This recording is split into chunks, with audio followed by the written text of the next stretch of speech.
As a prepper, when it comes to food storage, I do get a lot of questions on freeze drying, canning, and dehydrating.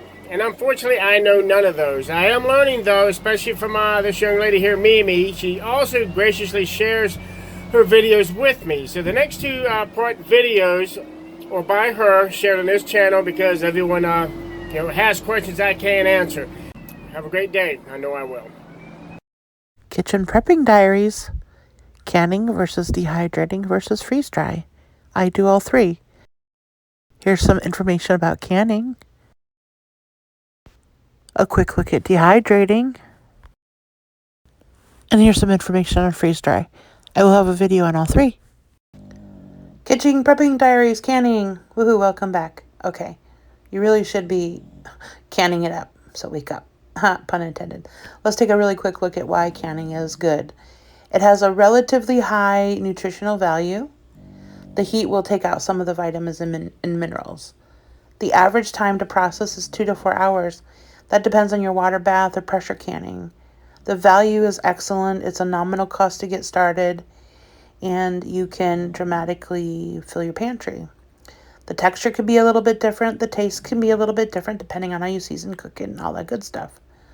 2 types of canning, water bath and pressure canning. You'll need 2 different pots. Here's some stuff that you can learn about canning. There's a bunch of stuff. Don't let all of this freak you out. This is just a table of contents that I got online from a canning source. So hopefully this will help. Part 2, kitchen prepping diaries, canning. Very important that you wake up and can up. All right, here we go. Last I left you with the table of contents. Let's just dig into, let's say, the types of canning. Water bath canning and pressure canning. Water bath means you do it in water. Pressure canning means you have a special pan, special pot that you put a lid on it, and all the heat, it gets trapped inside. That's where you come in with the options of canners, choosing what canner is best for you. Then let's talk about the beginning part. Read the recipes, follow the recipes, very important. Heat the jars. Heating your jars depends on if you're doing cold packing or hot packing food. Now let's talk about Headspace. Headspace is a little bit of room above the food so it doesn't spill over when it's in the canner. You can do this. It's really easy. There's a lot of resources. Hi, Kitchen Prepping Diaries. Let's talk about dehydrating. This has a special place in my heart because it's how I got started with extra preps. Dehydrated food retains about 70% of its nutritional value. It takes anywhere from 6 to 48 hours to process. The value is excellent because you can get started fairly inexpensively. Dehydrating is the process of pulling water out of the food with hot air. And so this changes the texture because everything becomes basically hard. As far as the taste, not everything tastes exactly the same, but it does taste good. Things to consider when dehydrating is the type of food. Usually fruits and vegetables are really mainly what you can dehydrate, and you have to be considerate of prepping the food, how long it's going to take and stuff like that. You should do it. It's easy. It's an easy way to get started, and you can add to your preps.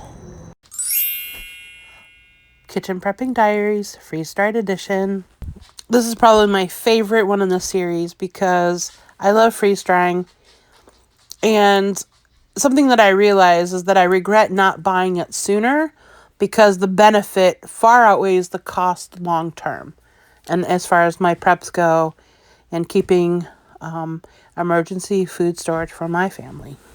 Nutritionally, freeze-dried food retains about 95% of its value. It can take anywhere from 24 to 60 hours to process your food.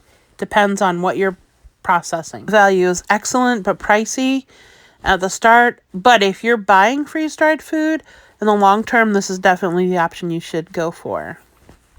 The taste remains mainly the same after you put some moisture back in the food.